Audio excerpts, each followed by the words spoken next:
उसमें समाजवादी पार्टी का पूरा सहयोग मिलेगा, मदद मिलेगा। और हमें भरोसा है आप पर कि आप लोग जब साथ हो जाएंगे तो समाजवादी पार्टी की और बड़ी ताकत बनेगी और जो आज सत्ता में लोग हैं उन्हें हटाने में हम लोग कामयाब होंगे। अभी हमारे कुछ साथियों ने बहुत बड़ा सपना दिखा दिया। हमारा इतना बड़ा सपना नहीं है।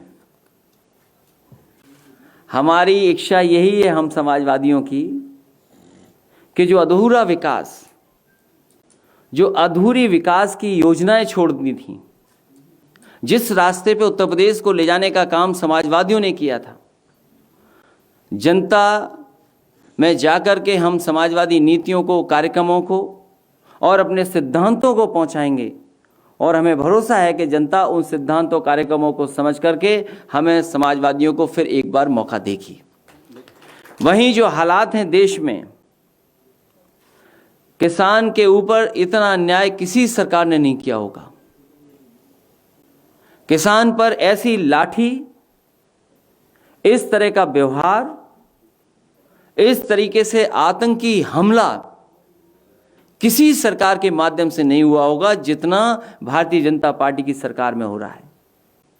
ये वही भारतीय जनता पार्टी के लोग हैं जिन्होंने किसानों को कभी भरोसा दिलाया था कि अगर सत्ता में आ जाएंगे तो कर्ज ही माफ नहीं करेंगे, बल्कि जो भी खेत में पैदा होगा उस पैदावार की कीमत बढ़ करके देंगे और ऐसा समय लाएंगे जिसमें हम आपकी आय दोगुनी कर देंगे। इधर जब से भारतीय जनता पार्टी की सरकार आई है, किसी न किसी तरीके से सबसे ज्यादा किसान और गरीब को बर्बाद किया है। कौन नहीं जानता आज उत्तर प्रदेश में कि लूट हो गई धान की।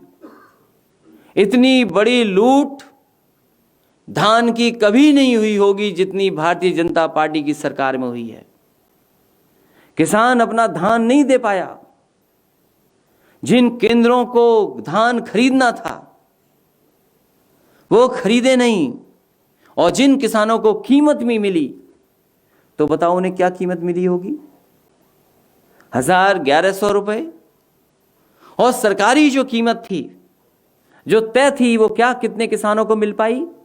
हम बधाई देना चाहते हैं उन किसानों को, पंजाब, हरियाणा और उत्तर प्रदेश के और देश के जिस कोने से भी किसान आए हैं, कम से कम ऐसे काले कानून के खिलाफ उन्होंने अपने जीवन की परवाह नहीं की। वो दिल्ली में जाकर के मांग रहे हैं। हम समाजवादी पार्टी के लोग भी उन किसानों की मांगों का पूरा समर्थन कर रहे हैं। जो कानून लाए गए हैं उन कानूनों से किसान की मदद नहीं होगी। हमारे देश के किसान की मदद तभी होगी जब सरकार आगे आए। सरकार मदद करेगी तो मदद किसानों की होगी। अगर किसान को बाजार में छोड़ दोगे, आप बाजार में के हाल पे छोड़ दोगे, तो हमारे किसान की कभी भलाई नहीं हो सकती। और जिस तरह के फैसले सरकार ले रही हैं उससे न केवल किसान बल्कि हमारा नौजवान और बड़े पैमाने से व्यापार बर्बाद हुआ है। हमें उम्मीद है कि जितने साथी आज हमारे साथ जुटे हैं, साथ आ रहे हैं, इन साथियों को जोड़ करके और बड़े पैमाने पर साथियों को जोड़ करके समाजवादी पार्टी इन ताकतों को उत्तर प्रदेश से सफाया करने का काम करेगी।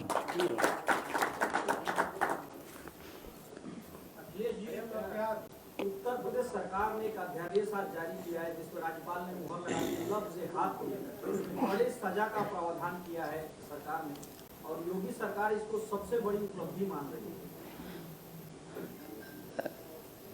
भारतीय जनता पार्टी की सरकार,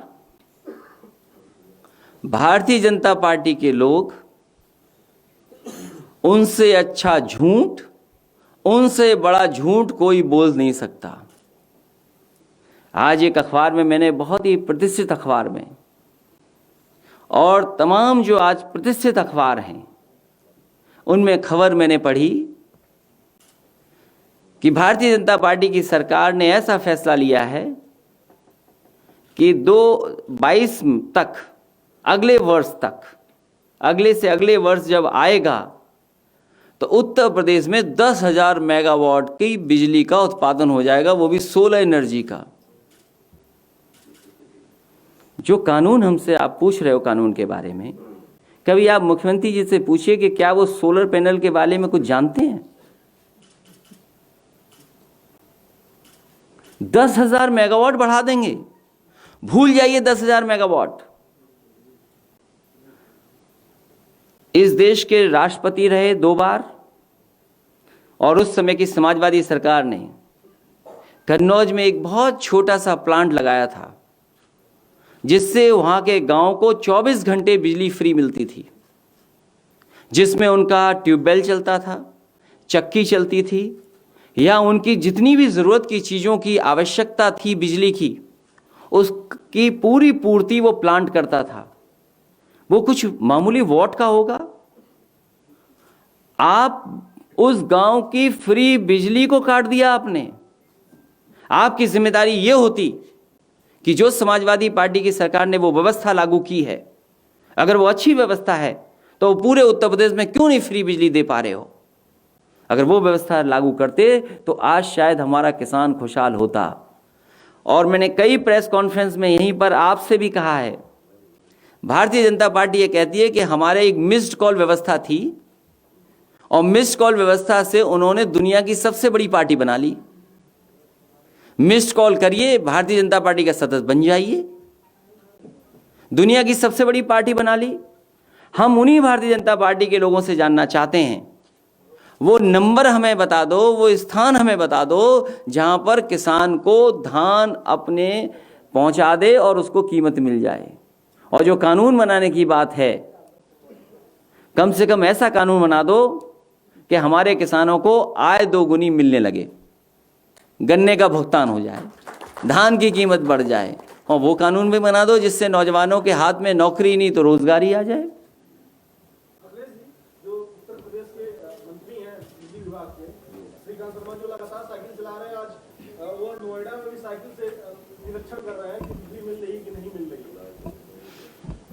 हम तो हमारी साइकिल ही आ रही है। देखिए, केवल साइकिल यहाँ नहीं, मुझे तो ये भी जानकारी है और आपको भी जानकारी है,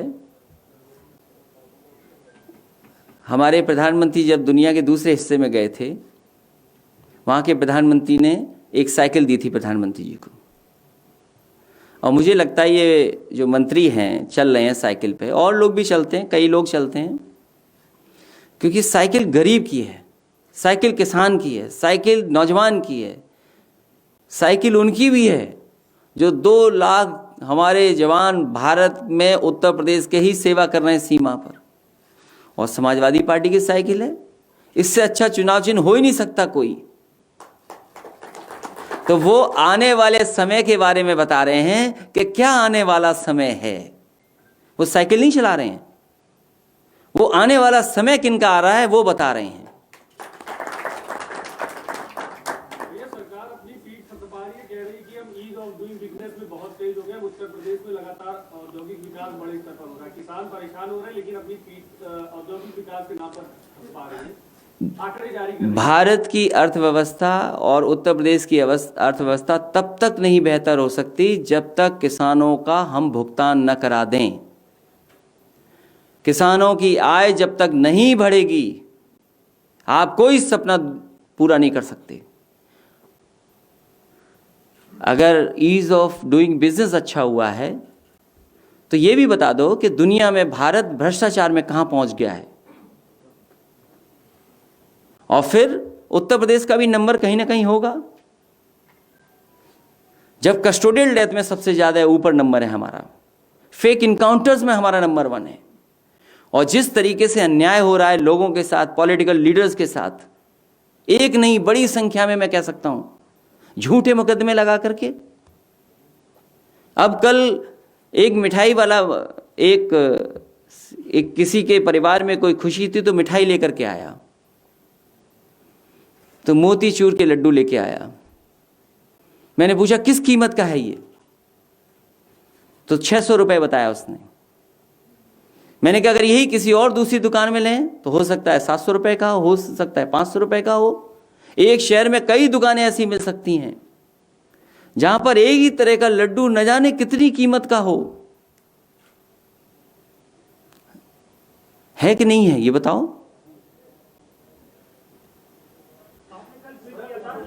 अरे बात तो खत्म हो जाने दो पहले। तुम भी पहले से मन बना के आए हो क्या? तो आप जांच करो, किसी की भी, कुछ भी कर सकते हैं आप जिसकी जांच करना चाहो। हम कुछ भी कहें आप मानेंगे, वो तैयार ही नहीं है। आप लोगों के घर तोड़े जा रहे हैं, लोगों के सब कुछ, लेकिन अपना नक्शा कब पास करा ये बताते ही नहीं है। यहां जितने लोग बैठे हैं, बहुत सारे लोगों के किसी के नक्शे पास नहीं है। गांव में तो किसी की जमीन के कागज नहीं हो ना नक्शा पास है। जो हमारे दादा परदादाओं ने घर बनाए हैं उनके नक्शे ही नहीं हुआ करते थे और जमीन के कागज नहीं होते थे। ये गरीब तो भूल जाइए, आपके उत्तर प्रदेश में बड़े बड़े राजा महाराजाओं के पास जमीन के कागज नहीं है। तो आप जो चाहते हैं वो कर रहे हैं। अगले महीने जब सदन में बात होगी, बिल आएगा, तो उस पर आप लोग का स्टैंड क्या होगा? क्योंकि आज तो अप्रूवल मिल गया होगा। समाजवादी पार्टी ऐसे किसी कानून के पक्ष में नहीं, पूरी तरीके से विरोध करेगी समाजवादी पार्टी। और सरकार से ये पूछेगी कि किसान की आय बढ़ाने वाला कानून सरकार कब ला रही है। सरकार आने तक वापस लेंगे क्या ये लग वाला कानून? आज तक आप पूछो। एसआईटी की रिपोर्ट में पाया गया आजम खान साहब जल निगम भर्ती वाले में दोषी हैं और जांच हो रही थी तो ये भी कहा गया था कि उस वक्त आपके निर्देश पे सभी करते हैं। मैं आपसे कहना चाहता हूं, जांच इस बात की भी हो, आज लखनऊ में सबसे शानदार सुंदर अच्छा मॉल बना हुआ है। समाजवादी सरकार ने अपने सरकार के खजाने से लगाया है। सरकार के खजाने से, सरकार के खजाने से, सरकार का मॉल था। आज कीमत पता करिए क्या कीमत थी।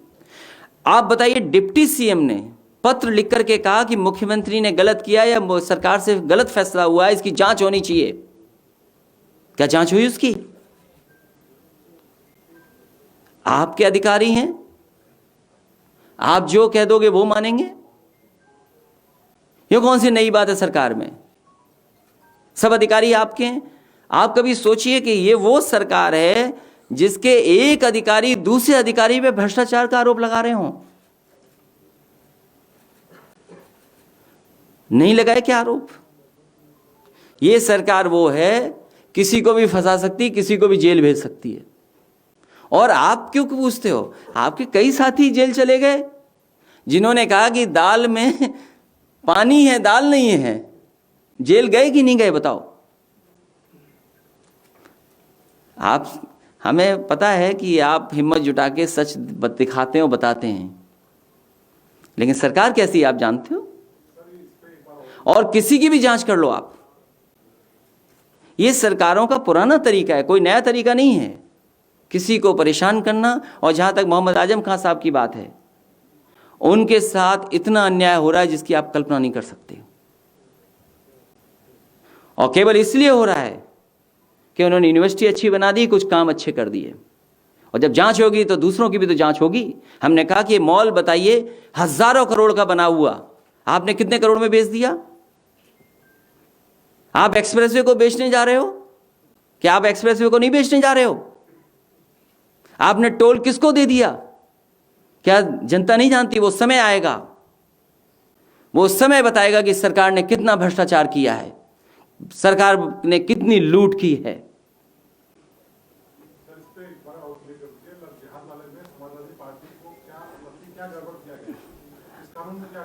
सरकार, ये मुझे आप बताइए।